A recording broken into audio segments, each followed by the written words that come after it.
Hello everybody, welcome back to the channel. My name is Andrew Givler, and this is GivReads, where I give you things to read. And sometimes they're things I make, and sometimes they're things other people make. If you're not familiar, my name is Andrew Givler. I'm a YouTuber, BookTuber, author. I don't think that's the right order, but either way, I write urban fantasy novels, and today I'm gonna be answering some of your questions about my series, The Debt Collection. So the third book just came out, and actually the second and third book came out shortly together, Dandelion Audit and Star Summit. And today, I'm gonna answer some questions about it, sort of like a little Q&A. I told people they could do it on the channel, so I'm gonna read some of you guys' questions and give you some info. Not really spoilers, but you know, maybe I'll give you some hints, and we'll talk about cool stuff. As always, if you're new to the channel, hit the like button, hit the subscribe button, that stuff helps. We're trying to make this YouTube channel grow to help me support my author dream, I don't know. And let's get into the questions. Also, by the way, before we dive into this, I'm assuming that you've read all three books before you watch this. There will be spoilers for the books themselves, so we may talk about things that live, die, betrayals, who knows. So just be forewarned, spoiler warning, and I won't give you spoiler warnings in the video, so this is your one and only. Okay, right off the bat, the King E6LC, I'm gonna guess YouTube does, like, that's like a character YouTube doesn't know what to do with, says everything you go, I assume you mean do, is fantastic. Oh, thank you. And I have two questions that are somewhat connected. What are your plans after YouTube is over? Will you go full-time as an author? I don't know for sure. Who knows when YouTube ends, right? That's the reality, right? I hope to be able to write full-time at some point in the future, or do something like BookTube and write at full-time or something like that. You know, I assume I can't play video games forever. I do have to grow up at some point, but I don't know. Maybe I'll play video games until the day I die for content. That is certainly a goal, a thing I would like to do, but we'll see what happens. Matthew Thatcher says, your books are fantastic, and I'm wondering how you stay motivated while writing. Well, I have a mortgage. I mean, but seriously, fortunately, I've been fortunate to do YouTube full-time for like 7 years. Oh, are we coming up on 8? For a really long time. And what I have learned through that is like the importance of staying motivated, because like, if I don't make content, if I don't write books, I don't get paid. And that makes it sound like really basic. Like, I love what I do, but like at the same time, like I don't have paid time off. You know what I mean? Like that's just kind of how it goes. I love what I do, and I also love being able to afford to live in a place where I have a bedroom and an office. So the spice must flow. Trisha says, I'm so sorry in advance for the long list of questions, but I need to know. All right, let's see what you got. What was your inspiration for Gloriana, the sisters, Draco, and Doyle? Oh my God, that's like 9 questions in one. Gloriana is of course from Shakespeare. As are several of the sisters. Tanya is taken from Tatiana, I believe. I'm gonna get some of this wrong. I think no, it's Titania, not Tatiana. I'm an idiot. I think in Midsummer's Night's Dream, it's Titania, Gloriana, and I think Mab is in that. I could be wrong. My memory is fading. So I did that. And then the other ones I kind of added in myself because I wanted to do 4 seasons. So Mab and Titania are sort of the classics, of course. Like they're in Dresden, they're in a bunch of other stuff. They've been around for a long time. So I added, I changed Mab to Mav as sort of a like acknowledgement, and I changed Titania to Tanya as like, those are both like references. And then I just had to add 2 more seasons. So Dawn, I picked something just kind of very summer themed, and Ash, I picked something kind of fall themed that also had, you know, implications. Draco, well, I mean, there's a constellation called Draco that exists. So as I was sort of realizing that I wanted to make all of the, Orion sort of was my original idea. And then I realized that if he was real and he was a constellation, then all the constellations had to be things. And that just sort of snowballed together. And then Doyle's actually probably one of the coolest things. Man, I want to try to explain this, and I want to try to get this right. But basically, it's based off of a bunch of Irish folk legends. So you may know that he sometimes gets referenced in the book as Crom Crosh, which I have super not pronouncing correctly. And I apologize to every Irish person who watches this video. I can't make the but so that is actually from the legend of St. Patrick, from St. Patrick's Day, who, you know, the legend is that he cast the serpents out of Ireland, or the snakes out of Ireland. But actually what it was that there was a pagan cult. There was never snakes in Ireland. There was a pagan cult called the Serpents, which is like where you see like the motifs of like snakes on sticks and like twining together and stuff. And Crom Crosh was like the main god of that. So it occurred to me, if they're already reptiles, why not kind of twist it a little bit and make it a dragon? So St. Patrick actually drove Crom out of Ireland, and that's why he's an Irish dragon, even though you don't see them that often. There you go. Okay, let's see. There's some other good questions in here. I don't know if I can answer all of them. If none of the sisters tried to kill anyone, would Matt still have chosen Ash? Hard to say, because that really changes some of their characters, right? Like Mav was pretty friendly to him in the beginning. Tanya, it was appealing from a business sense. I think that it would always have come down to Ash and Dawn, probably, but that's really hard to say. What would happen if Ash became queen? I don't know if I can answer that, and that's not a clue. I like, that's so different from everything that did happen that I'm not sure, right? Like, it changes so many things. I think that it's very likely that if Ash had become queen, it would actually have been worse for the fairy court. I think Dawn is older, wiser, more dangerous in certain ways, right? Like, she's cunning in a way that none of her sisters are. And that is certainly what I think the fairy realm needs at the moment. What effect does the release of Draco and Orion's arrest have on the Dandelion court? You'll have to read books. I can't answer that. What would have happened if Damien killed Mav? If Ash and Matt had allowed him to kill Mav, he would have been able to kill her. The repercussions would not have been on him. They would have been on Matt and Ash. That was part of the arrangement, basically. Now that Alex and Matt are no longer a part of the hunt, what can they not do which they previously could when they were still a part of the hunt? They have less prestigious standing in events, right? Like the hunt was invited to the Constellation congregation as part of like the hunters sort of what's the word? Entourage. So they would not be like VIPs at places, although the Dandelion court might help Matt with that a little bit, but basically they just lose like a lot of social standing, a lot of like respect. They are kind of on their own now in certain ways. Otherwise about the same. Those were great questions. Photosynthesis 3461 said, I have just begun reading Star Summon. I have a question. How come Matt is not half Fae? Because it is mentioned that Alex, even though he's only a little bit of demon blood, still has some of the power, such as strength and longer life. Even though Matt's father was an immortal fairy, Matt does not have some of the powers of the Fae. Maybe it's mentioned in Star Summon, but just one question I have. That's a great question, and it means you're paying attention. We do talk about it a little bit in book 4, Death Tax, which is coming out later this year. But basically, the fairy rules operate differently. They are their own species to some degree. They have their own rules. And also, remember, Damien is not necessarily 100% Fae, right? Like the way that these genealogies work is they kind of get mixed and mixed. So Matt's not necessarily half Fae. The most he could be that we know of is half Fae, right? So that also kind of like bleeds into it too. Benji Fenwick Music said, hello, I love your books. Patiently awaiting Death Tax. Keep it up. Thank you. Death Tax is actually going off to the editor today. So that'll be the first round. We still have a bunch of work to do, but it's coming along really nicely, and I'm very excited to get in your guys' hands. All right, but wonder about these. Are all the Dragon Dons protected under the congregation, or is it only Doyle and his dragoons? Yes, the Dragon Dons are all basically part of like one dragon mafia. They're like the different rulers of it, but like the dragons as a whole exist as a single entity. Doyle was the representative or the Don, you know, who was sent, but they all basically are like Draco's lieutenants, and it's Draco who has the position. The same way that Orion is the person who holds like the hunt's position, like, you know, like the hunt falls under Orion, the Dragon Dons fall under Draco.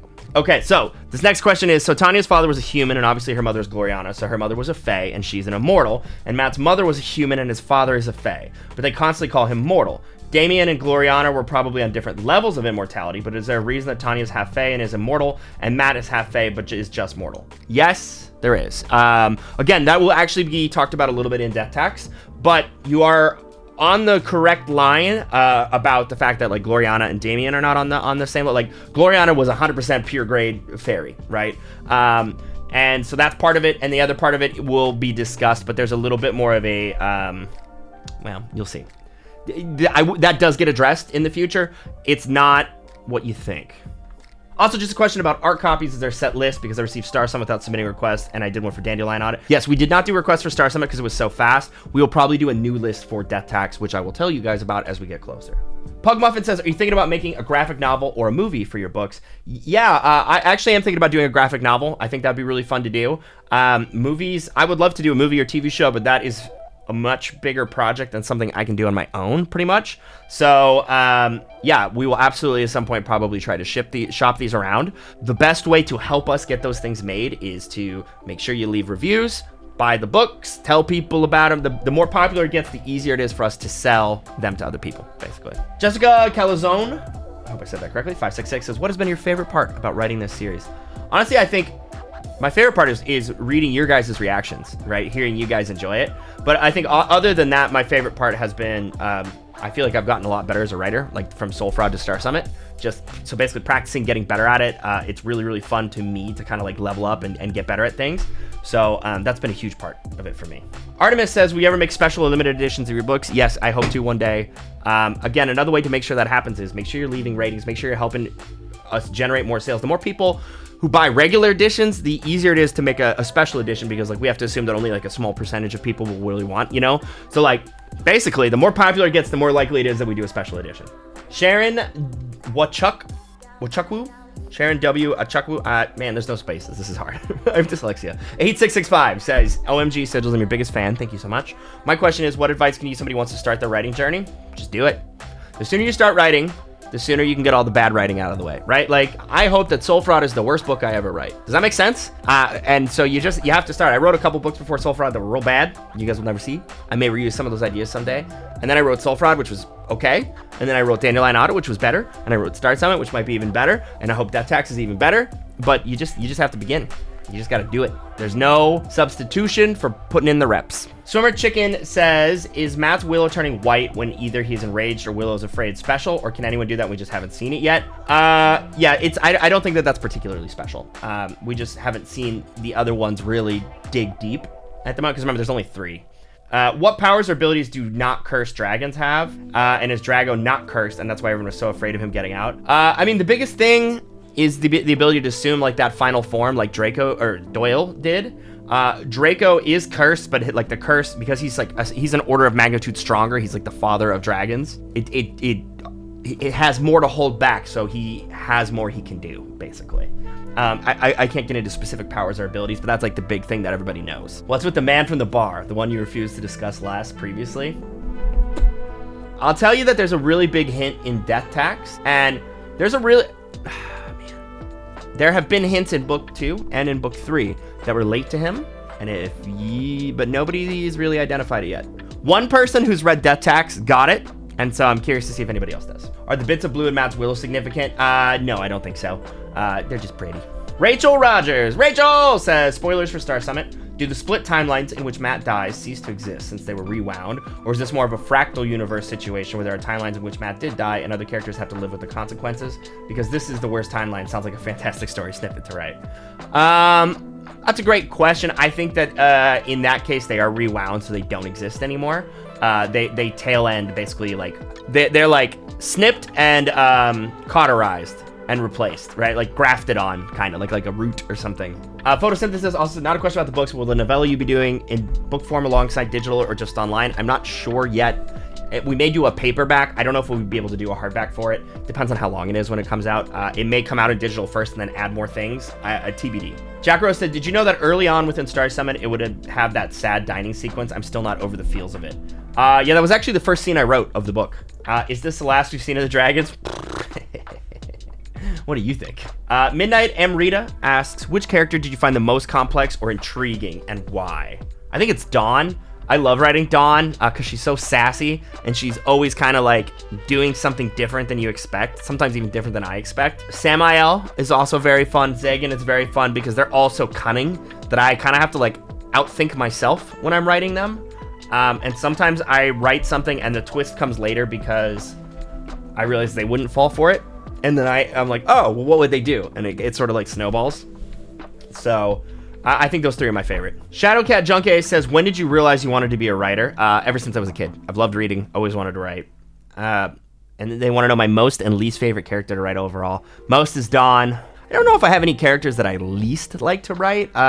Sometimes I think that writing Violet and I don't want to call him Chad. Forgot my own character's name. Violet and her fiance is like some of the hardest. They're not really progressing and they're sort of trapped. So it's hard to have growth. Like every other character in the book has growth, but they don't. But I have plans, so you'll see. Kieran Mason said, did you just think of a random name for Homologulus, or is that based in mythology? I think you're talking about Horologium. But actually that's a constellation. So there's a constellation that is of a it's of an hourglass. So I did a lot of research. I read through all the constellations that exist. There's 88 of them. And when I discovered that there was one of an hourglass, I was like, oh, we have to do something with that. And so that's how I got the idea for Horologium. So in myth, it's not actually like tied to, like I created the character, but the constellation exists. So I was like, all right, well, obviously somebody has to be able to control time. And that's sort of where that's come from. Tobias N. Cunningham says, how old is Lazarus? Very old.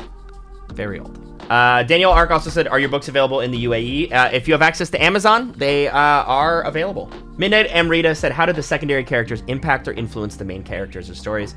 They influence them all the time, especially the ones that kind of are working against him. When I wrote Soul Fraud, I didn't realize that Lilith was the one that had kidnapped his sister until later in the book, because she fooled me too. And then I was like, of course, who's the least trustworthy person here? Lilith. When I was writing Dandelion Audit, the first draft actually had a different sister committing the crimes, or some of them. And as the characters grew and they sort of like filled out their spaces, I realized they had different motivations and it ended up splitting. So originally I think it was all Tanya. No, it was all Mav, and that just didn't like make sense. And then as I sort of dove into it and worked through it, I realized that that's because Tanya also had sort of this tension and would be more susceptible to like Samael's like whispers and stuff. But like that was something that grew out of what happened. Even at one point, I even tried it as Dawn for a little bit, but Dawn, that never made sense for her. So they totally shape and move things all the time. Zagan also does. Polaris does. A lot of those movers, especially the manipulative ones, because as I have to realize what they're doing, that changes things around Matt constantly.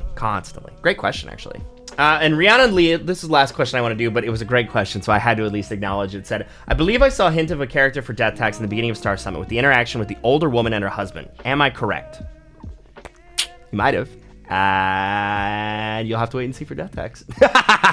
But the good news is I am hoping to get Death Tax out in the first half of the year. We have already finished the draft. It is going off to edit. Then let's go through a couple rounds of editing, and then we have to get the audiobook done, and then it'll be ready. So good things are coming. Stay tuned. I'll have a bunch of information about that. If you haven't read my books before, they'll be linked in the description below. You should go grab a copy. Make sure you hit the subscribe button. Make sure you hit the like button, and I'll see you guys again real soon.